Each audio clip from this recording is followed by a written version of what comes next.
Good morning friends. मैं doctor V K Mishra from guest liver hospital Swaroop Nagar Kanpur. Latrine में blood आना एक कॉमन प्रॉब्लम है।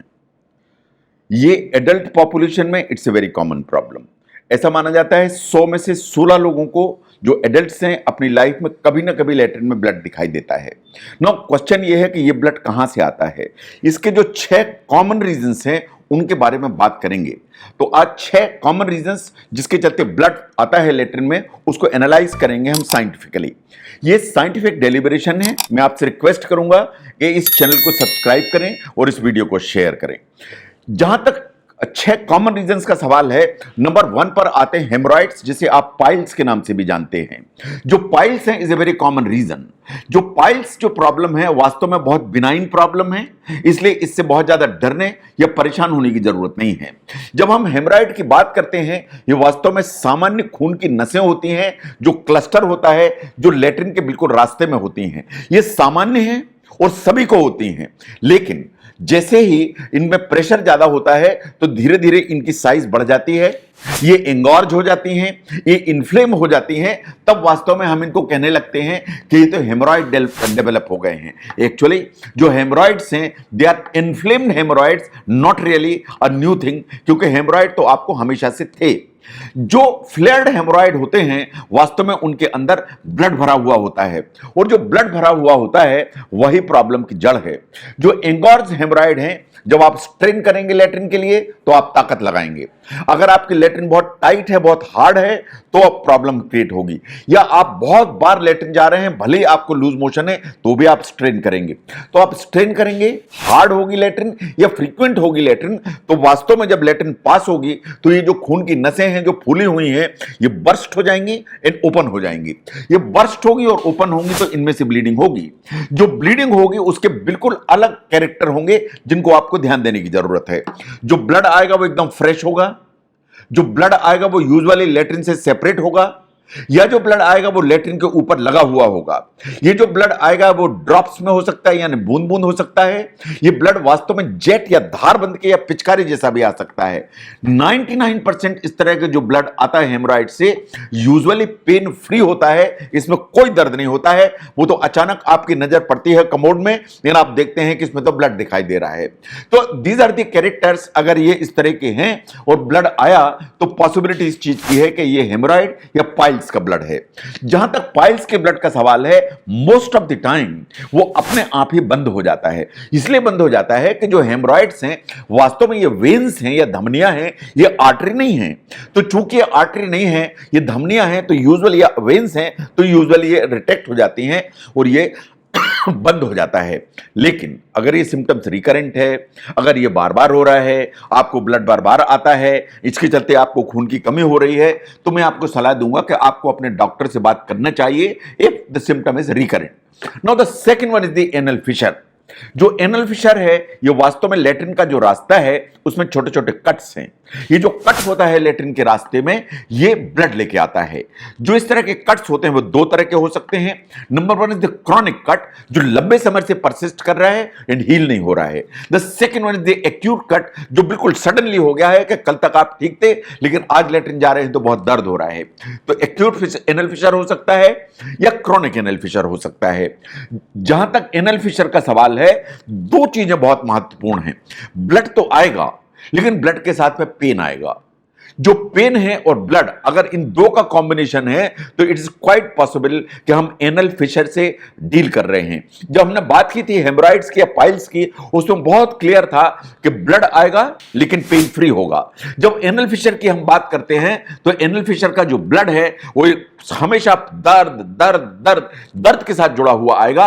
And most of the time anal fissure का जो ब्लड है वो हार्ड स्टूल के साथ होगा, या जो स्टूल है वो टाइट है और निकलता है, जब क्रॉस हो रहा है तो कट भी कर रहा है, दर्द भी कर रहा है एंड ब्लड भी लेके आ रहा है। बहुत सारे रीजंस हैं एनल फिशर के, but most common reasons are कि अगर आपको क्रॉनिक कॉन्स्टिपेशन परसिस्ट कर रहा है, अगर आप लेटरिन जाते हैं तो आपको बहुत स्ट्रेन करना पड़ता है, आपको जो लेटरिन होती है वो बहुत हार्ड स्टूल होता है, या आप लेटरिन में बैठते हैं तो काफी लंबे समय तक बैठते हैं एंड स्ट्रेन करते हैं, तो constipation straining, hard stool and sitting for a long time in the toilet, ये आपको एनल फिशर के लिए प्री डिस्पोज करते हैं। तो मेडिकल थेरेपी यूजुअली जो एनल फिशर है उसको हेल्प करती है, लेकिन ये बात सही है कि उस तरह की प्रॉब्लम है कि इसमें कभी कभी ऑपरेट कराने की जरूरत पड़ जाती है। तो अगर लेट्रिन में ब्लड है, लेट्रिन हार्ड है और लेट्रिन करने में बहुत ज्यादा दर्द हो रहा है, जो ऑलमोस्ट अनबियरेबल पेन है, जो लेट्रिन करने के बाद भी एक एक घंटे तक परेशान करता है, तो आपको अपने डॉक्टर से कंसल्ट करने की जरूरत है कि ये कहीं एनल फिशर तो नहीं है। The next one is the infection. India जैसे कंट्री में, जो ट्रॉपिकल कंट्री है, डेवलपिंग कंट्री है, ओवर पॉपुलेटेड है, infection is a very common problem. जो इंफेक्शन है, जब मैं बात करता हूं तो मैं इन्फेक्टिव कोलाइटिस की बात करता हूं। इन्फेक्टिव कोलाइटिस में the most common is the bacillary dysentery, जो शिगेला के चलते होती है। जो शिगेला शिगी है, जो बैक्टीरिया है, ये वास्तव में बेसिलरी डिसेंट्री करता है। The second one is the amoebic dysentery, ये अमीबाइसिस के चलते होती है। अमीबाइसिस नाम का एक प्रोटोजोआ होता है जो अमीबिक डिसेंट्री करते हैं। ये दोनों के दोनों, चाहे बेसिलरी डिसेंट्री हो चाहे अमीबिक डिसेंट्री हो, इंटेस्टाइन के अंदर छोटे छोटे छाले उतर जाते हैं, उनमें से ब्लड बाहर निकलना चालू हो जाता है। इंटेस्टाइन में एक प्रॉब्लम होती है जिसे डायवर्टिकुलम कहते हैं। कभी कभी इंटेस्टाइन में, बड़ी आंत में आउट पाउचिंग हो जाती है, उसमें अगर इंफेक्शन होते हैं तो ब्लड आने लगता है, इसे कहते हैं डायवर्टिकुलाइटिस। इंडिया जैसे कंट्री में या डेवलपिंग कंट्री में tuberculosis is a common problem. अगर ट्यूबरकुलोसिस होगी, वो छोटी आंत और बड़ी आंत के जंक्शन पर हो, चाहे वो सीकम में हो चाहे असेंडिंग कोलन में हो, ये कभी कभी लेट्रिन में ब्लड लेके आती है। तो infection is a common problem. Bacillary dysentery, amoebic dysentery, diverticulitis and tuberculosis, these are common reasons for blood in the stool. जब भी इस तरह की प्रॉब्लम होगी या बेसिलरी डिसेंट्री जैसी चीज आएगी, पेट में दर्द होगा, जो दर्द है वो रुक रुक के मरोड़े वाला होगा, जो लेट्रिन है उसकी संख्या ज्यादा होगी, जो लेट्रिन है वो सेमी सॉलिड होगी या लूज होगी, जो ब्लड आएगा वो हमेशा लेट्रिन में मिक्स होके आएगा, जो ब्लड है most of the time maroon colour का होगा, जो लेट्रिन की अमाउंट है वो थोड़ी होगी। एंड हमेशा आपको लेट्रिन करने के बाद ऐसा लगेगा कि लेट्रिन अभी और लगी है और लगी है और बैठे रहें, तो जिसे कहते हैं टेनिसमस, ये टेनिसमस आएगा। एंड जब भी बेसिलरी डिसेंट्री होगी 90% टाइम्स इसके साथ में फीवर जरूर आएगा। तो मरोड़ा आएगा, फ्रीक्वेंसी होगी। आपको ये चीज ध्यान देने की जरूरत है कि मैरून ब्लड होगा जो लेट्रिन में मिक्स होगा। तो अगर आपकी फ्रीक्वेंसी ज्यादा है या बार बार लेट्रिन जाना पड़ रहा है, आपको बुखार आ रहा है, एंड लेट्रिन थोड़ी मात्रा में हो रही है लेकिन उसमें ब्लड मिक्स है, तो पॉसिबिलिटी इस चीज की है कि ये बेसिलरी या अमीबिक डिसेंट्री है। Now the next one is the inflammation. जब हम इन्फ्लेमेटरी बाउल डिजीज की बात करते हैं तो there are two. Number one is the ulcerative colitis, the second one is the Crohn's disease. ये दोनों चीजें ऐसी हैं जो वास्तव में लेट्रिन में ब्लड लेके आती हैं। जो इन्फ्लेमेटरी बाउल डिजीज है, इसमें जो हमारी बड़ी आंतें या कोलॉन है, इसमें अल्सर्स डेवलप हो जाते हैं। ये जो अल्सर्स डेवलप होते हैं, इनका ब्लीडिंग है या लेट्रिन में जो ब्लड है is the most common manifestation. The difference is कि जो बेसिलरी या इंफेक्शन की जो डिसेंट्री थी उसमें फीवर भी साथ में एसोसिएटेड था, लेकिन अल्सरेटिव कोलाइटिस या क्रॉन्स डिजीज है, इसमें फीवर जैसी कोई चीज नहीं होती। पेट में दर्द हो सकता है जो मरोड़ दे के आएगा। जो लेट्रिन होगी वो सेमी सॉलिड होगी या लूज होगी। जो लेट्रिन है उसमें ब्लड भी होगा, म्यूकस भी होगा। इसके अलावा जो ब्लड आएगा वो हमेशा लेट्रिन में मिक्स होके आएगा। जो लेट्रिन होगी वो स्मॉल अमाउंट की होगी। जब लेट्रिन होगी तो टेनिसमस होगा। इसके बाद लेट्रिन करने के बाद भी आपको लगेगा कि लेट्रिन और लगी है और लगी है। अगर अल्सरेटिव कोलाइटिस जैसी चीज है जो लंबे समय से है, तो नॉक्टर्नल फ्रीक्वेंसी आएगी। आपको रात में 2 बजे, 4 बजे, 3 बजे उठ के लेट्रिन जाना पड़ेगा। इट इज क्वाइट पॉसिबल कि आपको लेट्रिन तेजी से लगे और जाने में आपको थोड़ी सी देर हो जाए तो लेट्रिन थोड़ी सी छूट जाएगी या लीक हो जाएगी, जिसे कहते हैं इनकॉन्टिनेंस। एंड अगर लंबे समय से अल्सरेटिव कोलाइटिस है तो आपका वजन कम हो जाएगा, मसल का मास कम हो जाएगा, मेल न्यूट्रिशन डेवलप हो जाएगा। यह बात बिल्कुल सही है कि अगर आपको अल्सरेटिव कोलाइटिस जैसी प्रॉब्लम है तो इट इज क्वाइट पॉसिबल कि कुछ साल पहले भी आपको इस तरह का एपिसोड हुआ था। तो यह जानकारी आपके डॉक्टर को मदद करती है आपकी प्रॉब्लम को पकड़ने में। Now the next one is the colorectal cancer. इससे ड्रेडेड डिजीज, जिससे बहुत ज्यादा डर लगता है, इन द सेंस कि सबसे पहले ऐसा माना जाता था कि ये जो बीमारी है मिड लाइफ के बाद लोगों को यूजुअली अपीयर होती है, बट नाउ साइंस ऐसा मानती है कि even the young people are getting affected by colorectal cancer. इसमें जो बड़ी आंत या मलाशय है जहां रेक्टम है, इसके ऊपर सिग्मॉइड है, इसमें यूजुअली कैंसर की गांठ डेवलप हो जाती है एंड इसमें से ब्लड आता है लेट्रिन में। तो इसलिए रिकमेंडेशंस यही है कि जब भी लेटरिन में ब्लड आता है, whatever may be your age, it should always be investigated, इन उसको कभी भी लाइटली नहीं लिया जाना चाहिए। नाउ अगर हम सिम्टम्स को देखें कोलोरेक्टल कैंसर के, तो rectal bleeding is the symptom number 1। जो फ्रीक्वेंसी है स्टूल की वो बढ़ जाएगी, यानी लेटरिन बार बार होगी। टेनिसमस होगा, यानी लेटरिन करने के बाद भी आपको ऐसा लगेगा कि अभी लेटरिन और लगी है और लगी है। एंड आप जानते हैं कि कैंसर जैसी कोई भी चीज डेवलप होगी तो वेट लॉस होगा ही होगा।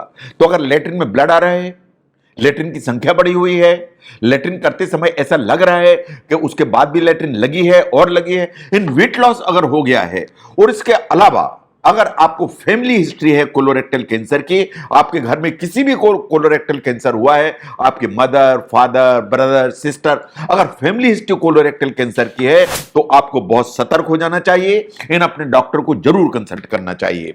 जहां तक कोलोरेक्टल कैंसर का सवाल है, यह बात बिल्कुल सही है कि जो ब्लड आएगा उसके साथ में लेटरिन की संख्या बढ़ेगी, टेनिसमस आएगा। अगर बिल्कुल नीचे की तरफ गांठ है तो इनकॉन्टिनेंस होगा, लेटरिन कपड़े में छूट जाएगी। जो ब्लड आता है यूजुअली मेरीन कलर का होता है और एक कंटिन्यूअस फीलिंग रहती है कि लेटरिन लगी है, लेटरिन लगी है। अगर ऐसा कुछ है तो साइंस ऐसा रिकमेंड करती है कि आपको डॉक्टर को तुरंत ही कंसल्ट करने की जरूरत है। The next one is the ulcerations. कभी कभी जो रेक्टम है या मलाशय है उसमें वास्तव में अल्सर्स डेवलप हो जाते हैं, जिसके चलते ब्लडी डायरिया होता है। It's not very common but it should not be forgotten.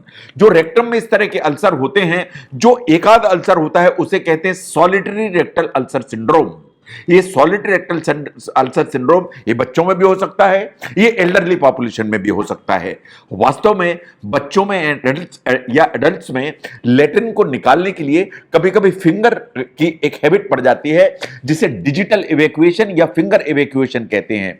तो जब भी आप डिजिटल इवैक्यूएशन करते हैं तो जो नाखून है उसके चलते जो घाव हो जाता है इंटेस्टाइन के अंदर, उसमें इस तरह का एक डेवलप हो जाता है अल्सर, जिसे कहते हैं सॉलिटरी रेक्टल अल्सर सिंड्रोम। ऐसे ही अगर लेटरिन बहुत टाइट होती है तो गांठें जैसी बन जाती हैं, जिसे फीकोलित कहते हैं। और ये फीकोलित अगर रेक्टम में बहुत समय तक अगर फंसे हुए रहते हैं तो ये अल्सर डेवलप कर देते हैं। इसे कहते हैं स्टर कॉलर अल्सर, जिसके चलते ब्लड आने लगता है। तो अगर हम ध्यान से देखें कि लेटरिन में जो ब्लड आता है, इसके यही कॉमन रीजंस हैं। जो रीजंस हैं they could be benign, they could be serious. अगर हम रीजंस को ध्यान से देखें तो हेमराइड या पाइल्स नंबर 1 पर आते हैं, एनल फिशर नंबर 2 पर आते हैं। इसके बाद इंफेक्शन या इन्फ्लेमेशन इन 2 का नंबर आता है। तो इंफेक्शन में bacillary dysentery is a common problem, और जो इन्फ्लेमेशन है उसमें ulcerative colitis is a common problem. कभी कभार जो ब्लड है वो रेक्टल कैंसर का इनिशियल मैनिफेस्टेशन होता है। तो जब भी लेटरिन में ब्लड आए तो मैं आपको सलाह दूंगा कि आपको अपने डॉक्टर से बात करनी चाहिए और उसको इवेल्युएट कराना चाहिए। अगर common reasons of bleeding in the stool उसको समझने में यह वीडियो आपको हेल्प करता है तो जरूर शेयर करें। मैं doctor V K Mishra from gastro liver hospital, Swaroop Nagar, Kanpur.